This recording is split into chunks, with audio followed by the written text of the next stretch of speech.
Good morning, class. Today we are going to start the topic that is debt equity ratio.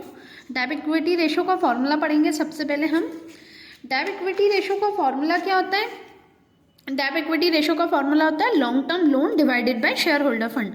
अब long term loan में क्या क्या आ जाता है, जैसे कि जो लॉन्ग टर्म के लिए, जो एक साल के लिए जो लोन्स होते हैं वो आ जाते हैं, जैसे bank loan, loan from financial institute, public deposit loan, long term provision, ये सब आ जाते हैं. और शेयर होल्डर फंड में क्या आ जाता है? Equity share, preference share, reserve, general reserve, capital reserve, surplus, P&L का सरप्लस, ये सब आ जाता है ना. तो अब हम सबसे पहले क्वेश्चन स्टार्ट करेंगे तो हमें और ज़्यादा क्लियर होगा. जैसे कि फर्स्ट यहाँ पे क्या दिया है? Debt equity ratio. Debt equity ratio में हमें क्वेश्चन में दिया है शेयर कैपिटल, जनरल रिजर्व और लोन. तो क्या करेंगे हम? डेट इक्विटी रेशो लगाएंगे, फॉर्मूला लगाएंगे long term loan divided by share holder fund. Long term loan में क्या होगा? लॉन्ग टर्म लोन में हमारा आ जाएगा लोन जो 12% लोन दिया हुआ है. और शेयर होल्डर फंड में मैंने बताया था शेयर कैपिटल में इक्विटी, प्रेफरेंस, जनरल रिजर्व, ये सब आ जाते हैं शेयर होल्डर फंड में. तो यहाँ पे शेयर कैपिटल और जनरल रिजर्व दोनों दिए, दोनों को ऐड कर देंगे तो हम यहाँ पे वो शेयर होल्डर फंड में लिख देंगे. अब दोनों को ऐड करा, 2,40,000 आ गया और ये 1 लाख आ गया. तो जब हम दोनों को कैंसिल कर देंगे तो आ जाएगा 0.417:1. ये तो नॉर्मल क्वेश्चन था. अब इसी की तरीके का एक और क्वेश्चन देखेंगे हम, डेट इक्विटी रेशो. यहाँ पे आप लोग क्या करेंगे? यहाँ पर आप लॉन्ग टर्म लोन यहाँ पे बहुत सारे दिए हैं और शेयर होल्डर फंड भी दिया है. तो शेयर होल्डर फंड के अंदर आ जाएगा इक्विटी शेयर, प्रेफरेंस शेयर और जनरल रिजर्व. ये तीनों को आप ऐड कर दोगे. ये तीनों को ऐड कर दोगे मतलब 10 लाख, 15 लाख और 5 लाख ऐड करेंगे तो आ जाएगा 30 लाख. लॉन्ग टर्म लोन में क्या आ जाएगा? लोन फ्रॉम बैंक और डिबेंचर. करंट नाम से ही सजेस्ट दे रहा है करंट है, तो हम लॉन्ग टर्म वो नहीं हो सकता, तो करंट लाइबिलिटीज़ हम नहीं लेंगे. लोन फ्रॉम बैंक और डिबेंचर्स दोनों को ऐड कर देंगे. तो जब हम ऐड करेंगे तो 15 लाख आएगा और नीचे वाला 30 लाख आएगा. अगर वर्किंग देखना चाहते हो तो वर्किंग देख सकते हो. यहाँ पे लोन फ्रॉम बैंक और डिबेंचर ऐड करा है तो 15 लाख आया और शेयर होल्डर फंड में आया है equity share capital, preference share capital and general reserve. Okay, तो इन सबको ऐड करने पे 30 आया. हमने आप फॉर्मूले में पुट कर दिया, आंसर आया 0.5:1. ये है हमारा डेट इक्विटी रेशो. अब ये वाला जो पेज नंबर 557 पे है, ये क्वेश्चन आपका होमवर्क है, खुद ही समझ के आपको कॉपी में नोट करना है. जितने भी एग्जाम्पल और क्वेश्चन सारे ही आपको कॉपी में नोट करने हैं. ओके, तो ये था हमारा डेट इक्विटी रेशो. अब इससे रिलेटेड हम क्वेश्चन देखेंगे. ये तो सॉल्व थे, अनसॉल्व क्वेश्चन देखेंगे. अनसॉल्व क्वेश्चन में आप लोग आ जाओ पे क्वेश्चन नंबर 10 पे. होप आप लोगों ने क्वेश्चन नंबर 9 होमवर्क कर लिया होगा. जिसने नहीं किया है या जिसको नहीं आ रहा है आप वो मैसेज करें, मैं सॉल्यूशन सेंड कर सकती हूँ. क्वेश्चन नंबर 10 में आप लोगों को देखिए शेयर कैपिटल दिया है, जनरल रिजर्व दिया है और डिबेंचर दिया है.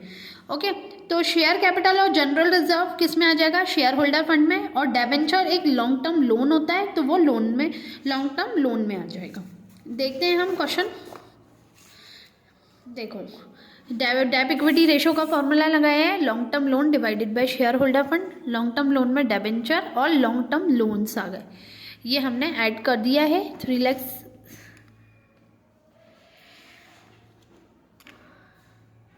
नहीं, हमने ये शायद 10, 11, 12 कर लिया था. 13 मैंने होमवर्क दिया था और 14 बोला था, 14 करने को बोला था, है ना. तो 14 क्वेश्चन में शेयर कैपिटल दिया है, बिल्स पेबल दिया है, क्रेडिटर दिया है, डिबेंचर दिया है, डेटा दिया है, बैंक दिया है, loan from long term loans दिया, जनरल रिजर्व दिया है. ओके, तो इनमें से हमें क्या करना है? लॉन्ग टर्म लोन्स और शेयर होल्डर फंड देखना है.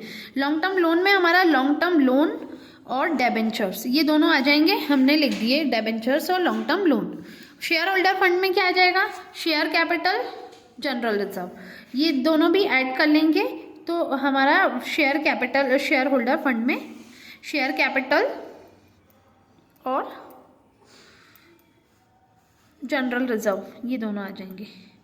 तो ये हो जाएंगे 1,70,000. ये शेयर होल्डर फंड. अब हमें यहाँ पे क्वेश्चन में क्या बोला है? डेट इक्विटी रेशो निकालो, जिसमें करंट डेट इक्विटी रेशो भी निकालो और करंट असेट भी निकालो। तो डेट इक्विटी रेशो में हमारे पास क्या दिया है, लॉन्ग टर्म लोन दिया है और शेयर होल्डर फंड दोनों दिया है। मैं यहाँ पर करना भूल गई हूँ, तो आप लोग यहाँ पे नोट करेंगे debt equity ratio. Long term loan क्या आ गया हमारा 3,75,000 and share holder fund 1,70,000। Zero से ज़ीरो कैंसिल कर देंगे। जब हम कैंसिल करेंगे तो हमारा यहाँ पर आएगा 2.2/1। ओके, एक चीज़ मिस हो गई थी, वो हम करेंगे।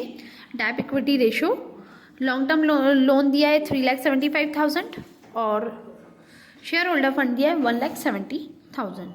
जब हम इसको कैंसिल करेंगे तो 2.2:1 आ जाएगा। अब हम निकालेंगे करंट रेशो, जिसका फॉर्मूला होता है current asset upon current liability. Current asset क्या दिया है क्वेश्चन में, देखेंगे डेटर एंड बैंक, इसके अलावा करंट असेट नहीं दी, तो डेटर और बैंक को ऐड कर लेंगे। 95,000 प्लस 45,000, जब हम इनको ऐड करेंगे तो 1,40,000 आता है। एंड करंट लाइबिलिटी में क्वेश्चन में बिल पेबल एंड क्रेडिटर दिया है, दोनों को ऐड करेंगे तो 57,000 प्लस 13,000 ऐड करने पे आता है 70,000। अब फॉर्मूले में पुट कर देंगे current ratio equal to current asset upon current liability. Current asset कितना है 1,40,000, करंट लाइबिलिटी है 70,000। जीरो से ज़ीरो कैंसिल कर देंगे, 7 1 7, 7 2 14, 2/1। तो सो हमारा आंसर आ जाएगा 2:1।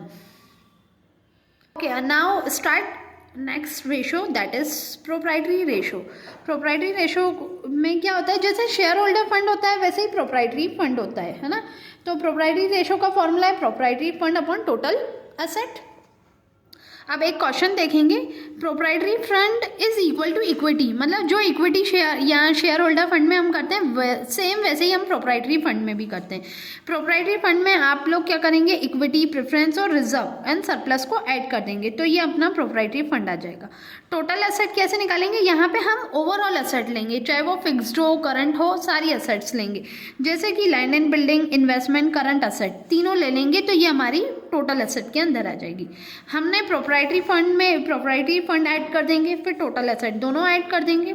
एक जब इसका ऐड करते हैं तो 10,50,000 आ जाता है, और इसका ऐड करेंगे तो 15 लाख आ जाएगा। जब हम फिर हम इसको फॉर्मूले में पुट कर देंगे, proprietary fund upon total assets इन मल्टीप्लाई 100।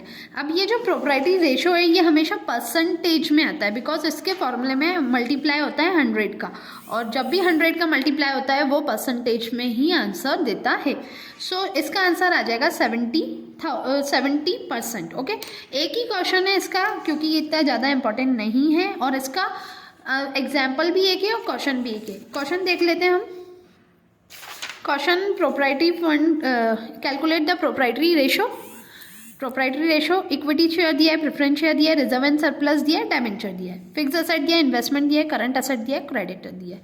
ओके, तो हम क्या करेंगे, प्रोप्राइटरी रेशो निकाल लेंगे, proprietary fund upon total asset multiply 100। Proprietary fund में क्या क्या दिया है, इक्विटी, प्रेफरेंस और रिजर्व, इन तीनों को ऐड कर देंगे। यहाँ पर इन तीनों को ऐड कर दिया तो कितना आया 5,25,000। अब टोटल असेट में देखेंगे, फिक्स असेट दिए, इन्वेस्टमेंट दिए, करंट असेट दिए, तो इन तीनों को हम ऐड कर देंगे। अब इन तीनों को ऐड करने पे आ रहा है 7,50,000, इसको ऐड करने पे आ रहा है 5,25,000। जब दोनों को फॉर्मूले में पुट कर देंगे और मल्टीप्लाई करेंगे तो आंसर आ जाएगा 70%। तो ये प्रोप्राइटरी रेशो का एक ही क्वेश्चन था, 15 question number. And stock turnover ratio का भी एक ही क्वेश्चन, स्टॉक टर्नओवर रेशो का आगे भी मिलेगा आप लोगों को। स्टॉक टर्नओवर रेशो का फॉर्मूला देखते हैं हम, वो हम नेक्स्ट क्लास में देखेंगे।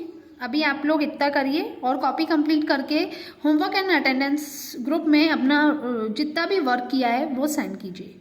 Thank you class.